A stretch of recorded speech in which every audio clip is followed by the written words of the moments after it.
Hey everyone, it's Dave Asper with Bulletproof Radio. Today's cool fact of the day is that the organ thing in kombucha, and kombucha is fermented green tea, and it makes something that looks like a kind of a giant kidney or bladder or something, a giant jellyfish made out of leather. It's kind of gross when you poke one. It's called a SCOBY, which stands for Symbiotic Colony of Bacteria Yeast. Now, we don't exactly know all of the things that it makes, and it probably depends on what wild things are interacting with that, because bacteria and fungi can change their genes and they basically pass them back and forth like trading cards. So you might get something really beneficial. You might get some antibiotics that are naturally occurring in it, and you might not. So you want to be careful that you know what you're drinking when you drink your kombucha, but it all comes from a SCOBY.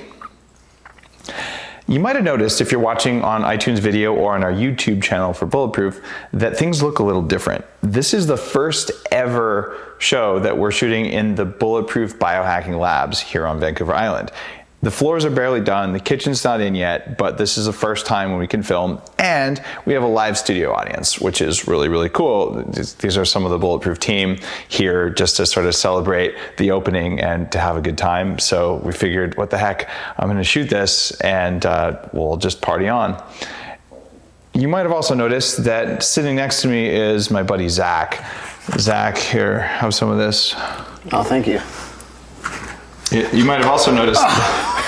You might have also noticed that when I handed him the Unfair Advantage, that I pressed on the wristband that I convinced him to wear, which is my buddy Manish's Pavlok band, which reinforces habits using a mild electrical shock. It sounds a little bit masochistic, but it's not. It's a really amazing hack for telling your nervous system when you want it to pay attention. So it talks to you on a level that you don't normally talk to yourself, and it's not like a huge painful thing, but it's enough to go, huh? And when it makes your nervous system and your body pay attention, it's really kind of a cool thing. It's called Pavlok, like a play on Pavlov, and I'm an investor in the company. Full disclosure, they're a very tiny investor, but I just thought it was too cool to not back him up on his Kickstarter campaign.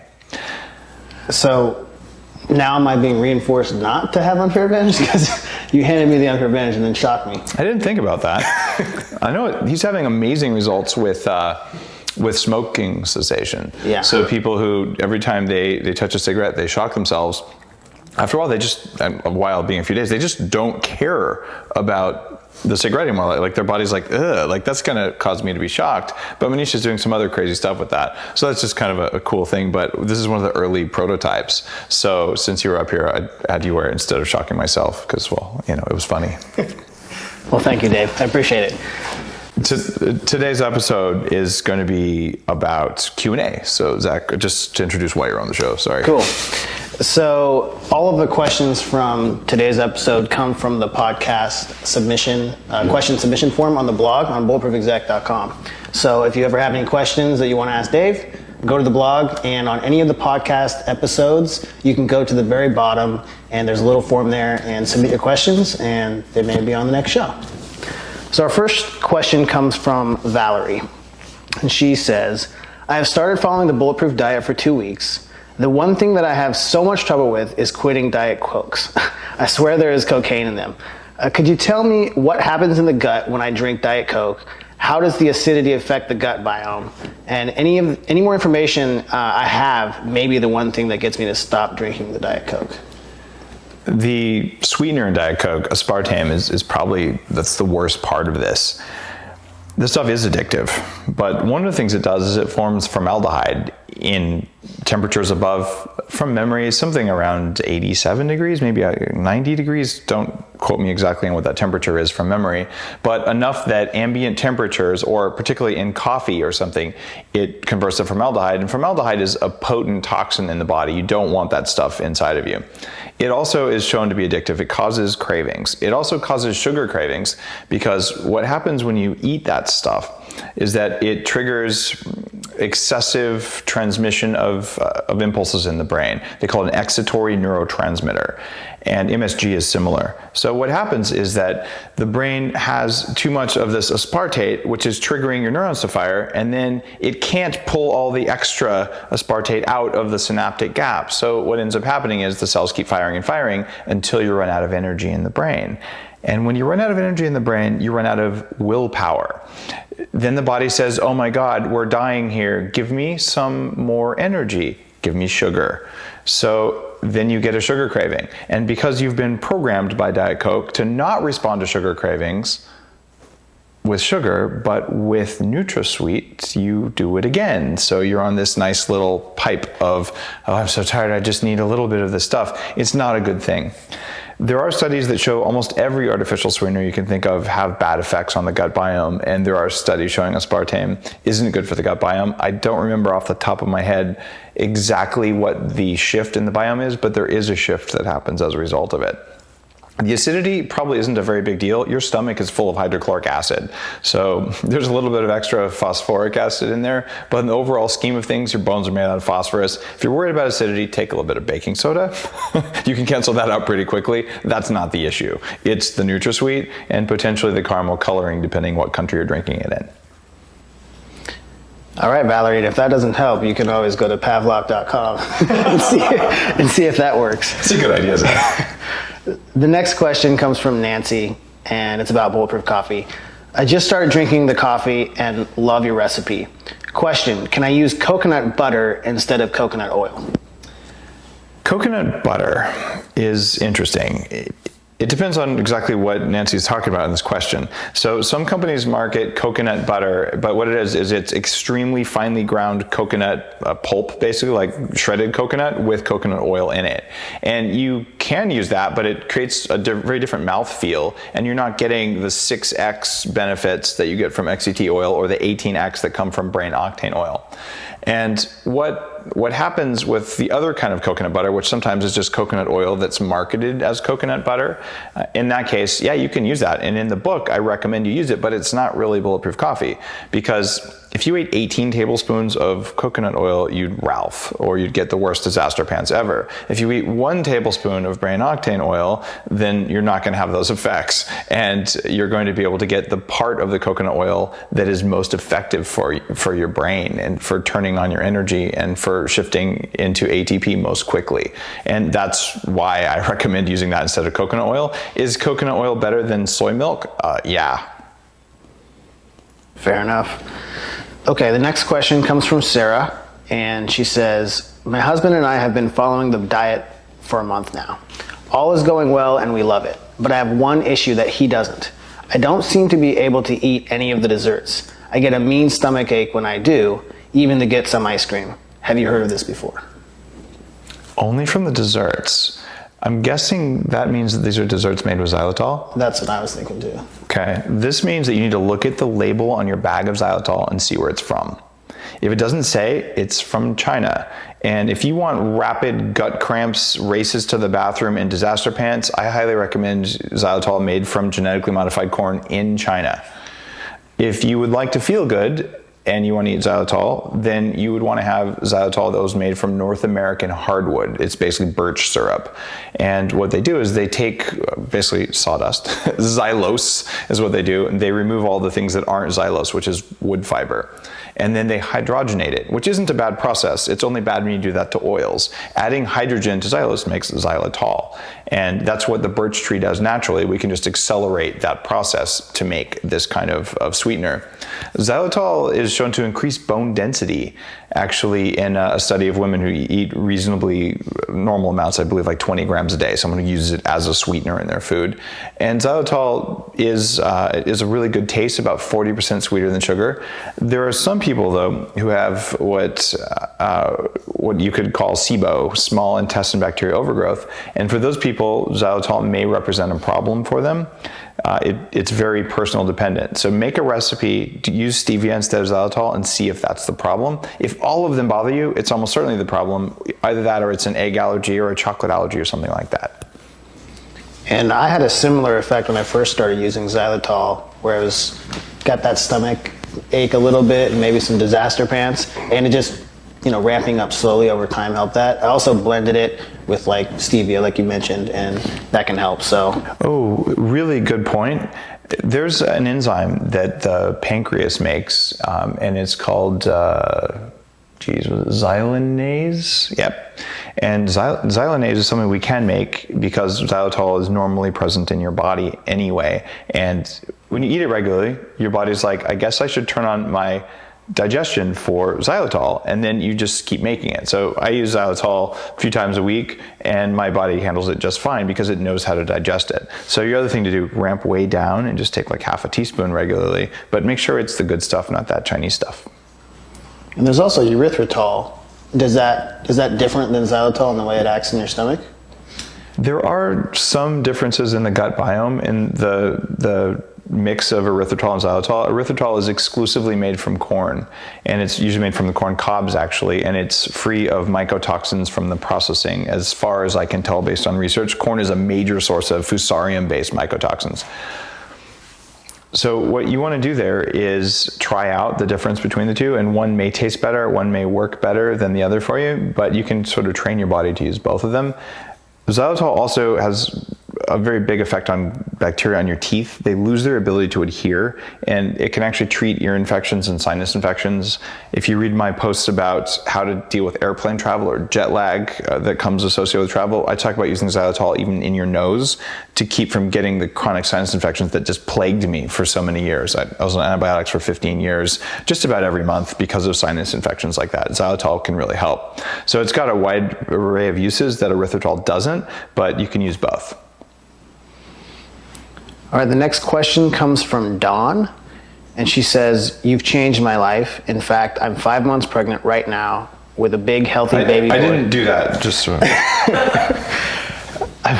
I'm 5 months pregnant right now with my husband's baby, a big, healthy baby boy, and thanks to the Better Baby book and your podcast, especially the MTHFR advice. Her question is, could you please tackle the childhood vaccination issue? I'm unsure and wanted to know your opinion. I don't think there's enough science out there right now to form a great opinion. Classically, it's saying like, this is the perfect, most bulletproof regimen. Do vaccines work? Well, let's see. How's polio doing? So yeah, we know vaccines absolutely can work. Do all vaccines work? The flu vaccine pretty much missed it this year. They whiffed it. Oops. So no, vaccines don't always work. We do know that the European recommended schedule for vaccination is radically different than the American one. And Europeans have a lot of good scientists and Americans have a lot of good scientists. Why don't they agree? I think they don't agree because we don't have enough data. So what I would recommend doing is choosing something that's based on a precautionary principle. Vaccines that are well understood, well studied, you can look at those and you can go for a gentle dosing regimen where if you decide that you're going to vaccinate your children, then you vaccinate your children not according to the most aggressive schedule and not according to the least aggressive schedule. And you can look for older dosing regimens, and if you want to dig into the data, you can figure out, okay, exactly how frequently did they do it here and what was the associated impact of it.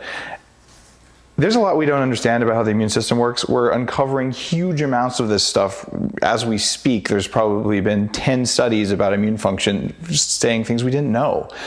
So I think it's a bit foolhardy to inject 50 different vaccines into a 3-month-old because these do have a combinatorial effect, maybe. We're not sure. So yeah, there's a great case for vaccinating your kids. There's probably a great case for not over-vaccinating your kids. And I would call on all of the people who are working on vaccine research to look at, okay, some is good. Doesn't always mean more is better. And if you don't believe me, just drink a whole bottle of brain octane oil. Okay, so this is not rocket science. I am concerned about over-vaccination, and there has been a large rise in autoimmunity. There's many contributing factors to that. Some of them are environmental. It's not reasonable to say that vaccines are the cause of autism. It's also reasonable to say that vaccines can increase autoimmune conditions because there are studies that show that. So I don't know what the right answer there is. I do think that either extreme is probably wrong. Where to be in the middle? If you find out and you can prove it, let me know, because I'm really interested in this subject. All right, the next question comes from Elk. Is there a cheap and or good way to check for food quality and potential health risks like heavy metals or other bad stuff? A cheap and or good way to know if your food's good. The easiest thing to do is to know the guy who grew it. That means go to your farmer's market. When you go to your farmer's market, you are going to be able to see if your food is high quality. One of the biggest variables in your food quality is how recently was it picked. If it was picked 2 weeks ago in Chile, it's probably not very fresh. In fact, the vitamin levels are going to be much lower because you're eating old food. If you go to your farmer's market on Saturday or Sunday morning or Thursday afternoon, whenever they happen, and you go there and you get something that was picked the day before, it's going to taste better, it's going to be way more full of vitamins, and it's going to be cheap. And here's the cool thing. When you support a family farmer like that, if they go to a mass grocery store to sell their carefully produced organic produce, they're going to get, if they're lucky, 25 cents or 50 cents a pound. And when you pay them $2 a pound or $3 a pound, it's a huge increase in the quality of their life and the quality of the food they'll produce the next year.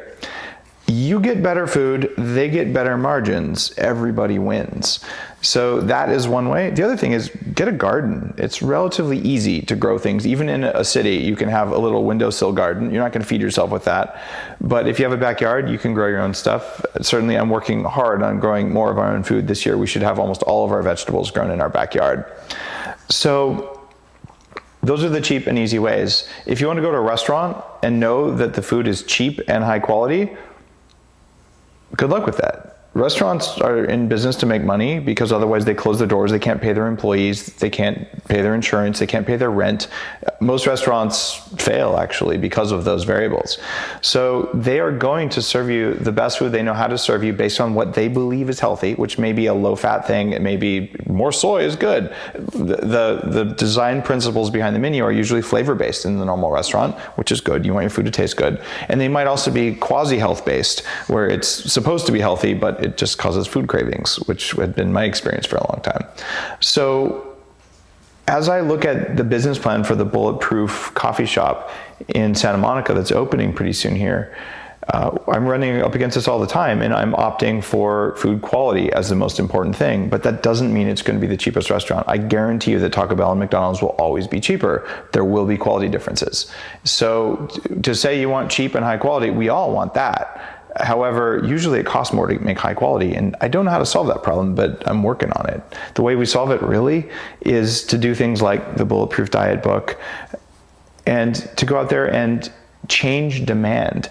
Last year, we had 2 shortages of grass-fed butter that were tied to the knowledge that we share on Bulletproof Radio and the things that you tell your friends that you learned from this and from all the other people talking about what's important in health online.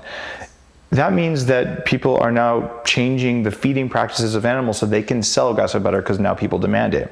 So when you demand high-quality food and say, actually, I'm just not eating the low-quality food, like I brought some butter, I'll snack on that, or whatever it is you do, that will change demand, and it doesn't take that much time. When demand changes, supply changes. So this is a group effort, and it means don't eat the cheap stuff. There's also the free Bulletproof Diet roadmap that stack ranks all the food from what's toxic to what's less toxic. So if you don't have that already, it's free on the blog. You can just put in your email address and get it. The next question comes from Michelle, and she says, first of all, thank you for everything you do. What would you recommend doing first if someone suspects mold in their home? I'm feeling pretty overwhelmed with all the testing and expenses that go along with specific testing, not to mention possible remediation expenses. If you think you might have mold in your home, the most important test is called an ERMI test, Environmental Relative Mold Index. And what they do with this test is they bring in a crew, and it should run between $200 and $500 depending on the size of your house and what region you live in.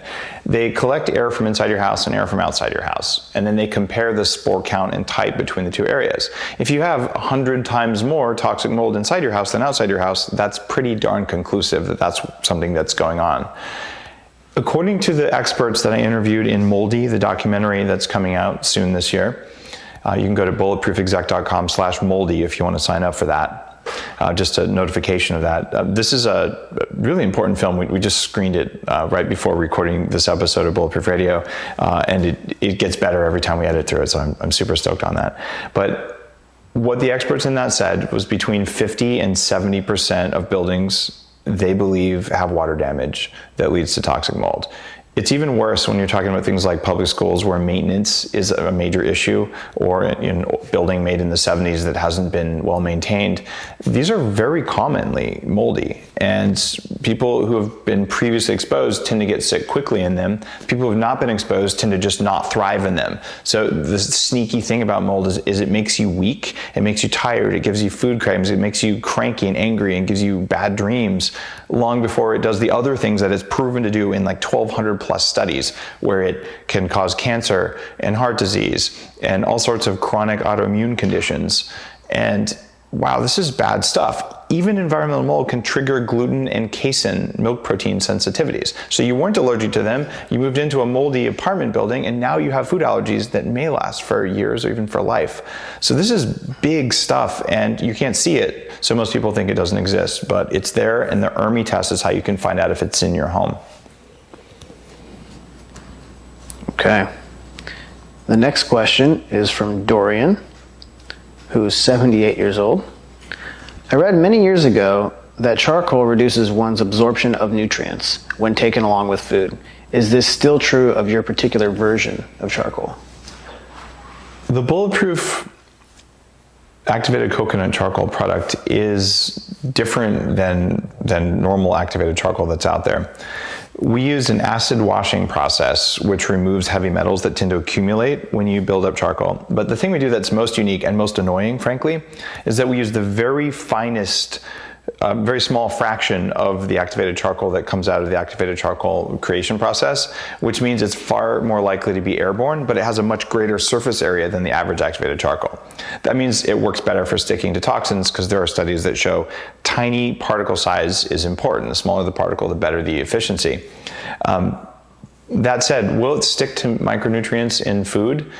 These activated charcoal preparations, whether it's ours or some other generic brand of it, even the charcoal in your water filter, is based on the same principle, just differences in particle size and purity. And all of those tend to attract proteins, and some of them attract minerals as well. So when there's a positive charge on something, it's more likely to stick. There are some people who say that coconut-based charcoal doesn't stick to micronutrients, but I can find no science to support that one way or the other. So there is potential for it to stick to micronutrients, and I wouldn't take charcoal with every meal every single day. It's not a good idea. However, if you're eating food of questionable quality, there's something to be said for taking it with the food, because there's an order of operations to think about what you put into your body, and this is at the core of the Bulletproof diet. Number one, eat the right macronutrients. So how much fat, and is it the right kind of fat? Get that down first. So that's the first rule, the right protein, the right fat, the right carbohydrate, whatever it is. Second, avoid the bad stuff. And then third, get the micronutrients. And most diets focus, oh look, there's lots of micronutrients, but it doesn't matter, there's 2 gallons of cyanide in there, we don't see it, it's invisible. Okay, well, in the way of thinking about food we have here is you've got to eliminate the stuff that makes you weak before you focus on the stuff that makes you strong. It's actually easier to eliminate the stuff that makes you weak. So from that perspective, adding this to your food when you're eating food of questionable quality may reduce the micronutrients you got, but it also reduced the things you didn't want that were going to have a more immediate effect. How do we know this? Well, people who are growing cattle, non-organic, non-grass-fed cattle, intentionally feed moldy grain to their cattle. Those molds do bioaccumulate, and they know that the cattle won't gain weight, or more likely that the cattle will have major fertility issues and they'll be unable to reproduce when they feed them this much more affordable grain. So what do they mix into the grain? Activated charcoal. And they do that because they can feed more toxins to the cows and they don't die. Kind of interesting, and this is one of the reasons that if I'm eating questionable food, I take activated coconut charcoal, the stuff that I make. I feel better when I take it. I feel the difference. It's also possible when you're stressed that your gut bacteria can make toxins themselves called lipopolysaccharides, and I like to take activated charcoal at times when I'm likely to experience gut and just GI distress, times when I'm experiencing overall stress, to help reduce my overall toxin burden. All right. Next question comes from Kristen. She says, "Hi Dave, so enjoying your work in the Bulletproof lifestyle. Could you address healthy snacks as an inhibitor to performance? I'm a recovering healthy snack junkie who used to never be without dried chickpeas, soy nuts, soy drinks, fruit, and bars of every ilk. I've cut out every last one, but every so often, I really would like to bite into a healthy snack bar. So I think we've established that snacking pretty much makes you weak if you do it all the time. Like it's a bad idea. Even my kids rarely snack, and it's not that they're deprived. It's just that if you need to snack, look backwards in time. What did you do to cause the need to snack? You didn't eat enough. You ate the wrong stuff. You ate something that made you weak. There's a reason for it. You may want to snack also because you feel lonely. That's another issue, and you can address that too. Try some heart rate variability training. But you can usually feel the difference between that feeling in your stomach that says, I really have to have a snack right now, like my energy's crashing, versus like I want some comfort food. And one of the best snacks like that is 85 to 90% dark, high quality chocolate. And that can make a huge difference. I would recommend the Bulletproof chocolate. We'd have 0 sugar in that stuff because we're using a mixture of xylitol and erythritol called upgraded sweet.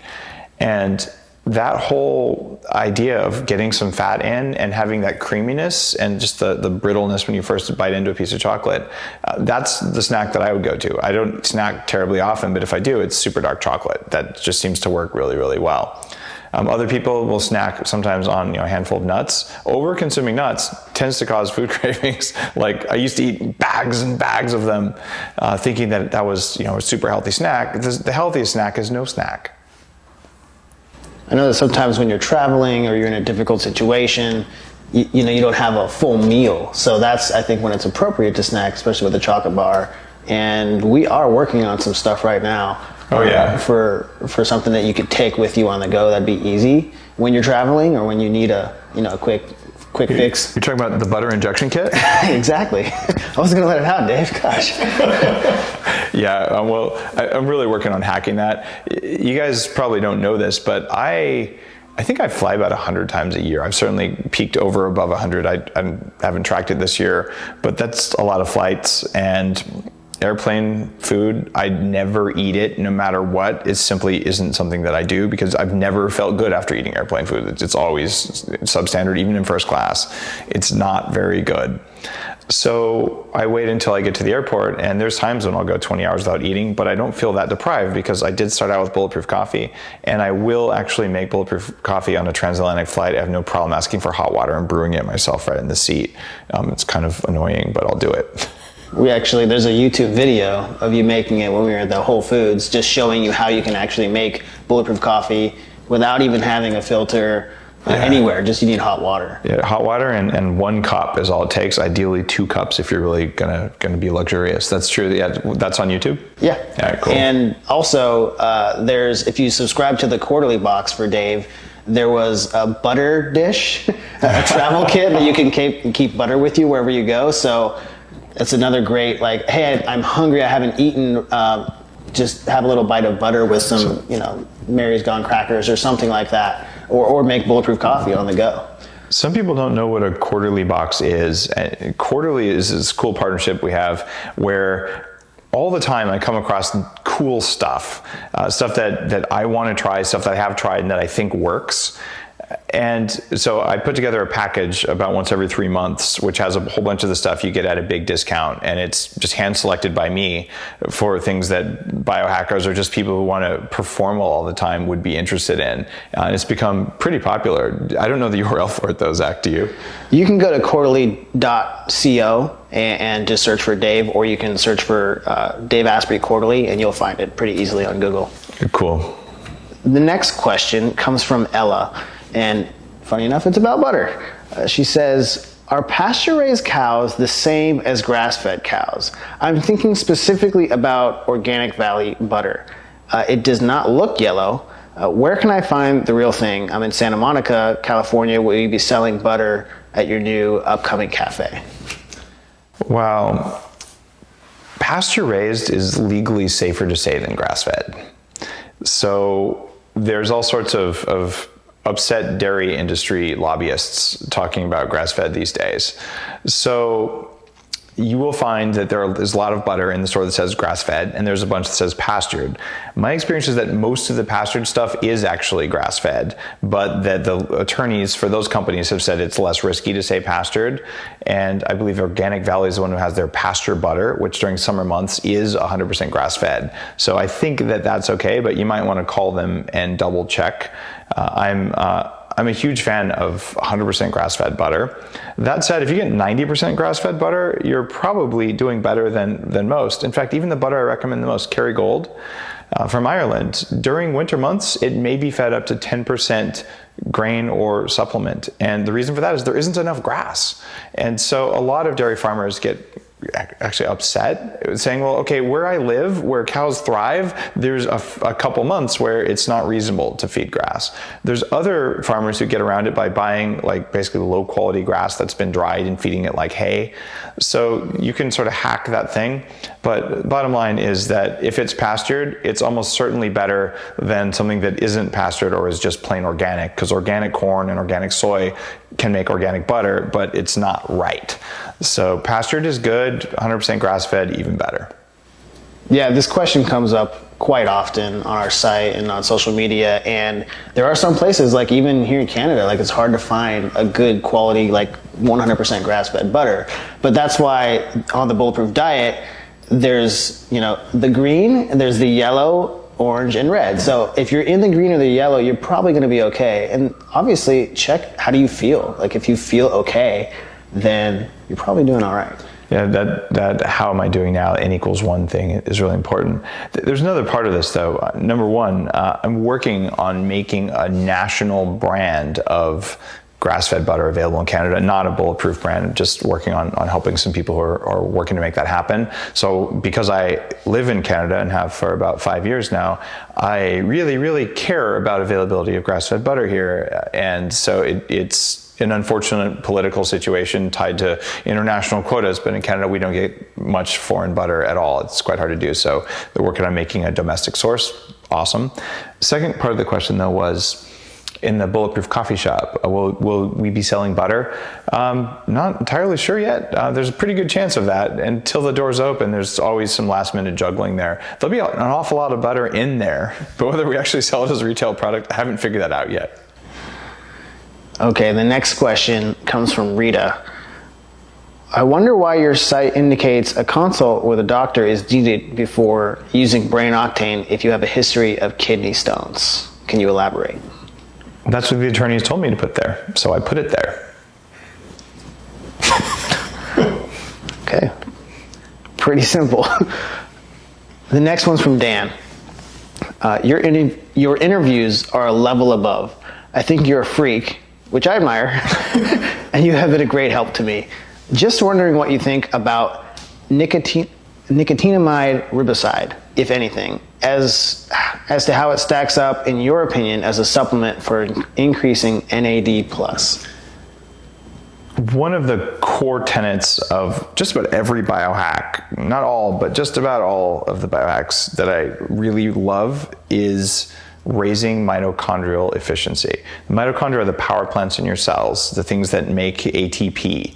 And the more efficiently they make it, the more energy they have to make it, the faster they recycle ADP back into ATP, the more you kick ass. And the first place you feel it is in your prefrontal cortex, which is the, quote, human part of your brain, the Labrador brain that I talk about in the Bulletproof Diet book. And you should read it because you don't read that stuff anywhere else. But it's actually really heavily influenced by ATP function. So you get tired and you get cravings and you have worse emotional regulation when, well, you have problems with mitochondrial function. So if you want to grow new mitochondria or you want to make them work better, there's a whole bunch of things you can take. Nicotinamide riboside is one of those supplements that has great promise, not just for increasing the ratio of NAD to NAD or NAD to NADH. You want to make that conversion more efficient. But the difficulty there, and I've used this stuff pretty extensively, is that it is quite expensive. You need to take a lot of it, like a couple grams, in order to really feel an effect. And the good thing is, once you're tuned in, like I am after this much neurofeedback, I can feel when I have great mitochondrial function. Like everything is easier. Thinking is easier, remembering is easier, moving is easier, and that's a state I work to live in. So I can tell when I've boosted my mitochondria. Now, I can take a couple grams of that stuff, which if you take that on a daily basis, you're looking at like hundreds and hundreds of dollars a month. And I've actually did that experiment for a while, and I just didn't find it to be worth the money. I will take 1 or 2 grams of nicotinamide riboside when I fly, because I do everything humanly known to man when I'm going to be flying in a low oxygen environment. But for the most part, I haven't really noticed a difference. The other supplements that really are mitochondrial hacking supplements, and the ones that I recommend, are Unfair Advantage here. This stuff is something that does increase mitochondrial efficiency, and this is a unique delivery system, and it's a different molecule than the typical one that you normally find in something like a generic PQQ supplement. This is a new form of it. The other thing that you might consider here is maybe brain octane, because if you have ketones present in the body, whether or not you have glucose present, you have a different form of energy for your mitochondria to use. There's another supplement called Upgraded Aging, or Bulletproof Aging Formula. And this stuff has a direct effect on the ratio of NAD to NAD plus to NADH. And so you can explore hacking the mitochondria in multiple ways. You can also use lasers, you can use high intensity interval training, you can use cold baths. Almost all of those things change your mitochondria, but the holy grail is to grow new mitochondria. That's why I use Unfair Advantage, and that is one of the effects that nicotinamide riboside has. It's just not cost effective given the doses required in my experience. Well, you mentioned neurofeedback in there, so there's a question that's relevant. Mateo asks, I have been doing neurofeedback for over a year, about 50 sessions of brain pain, NFB.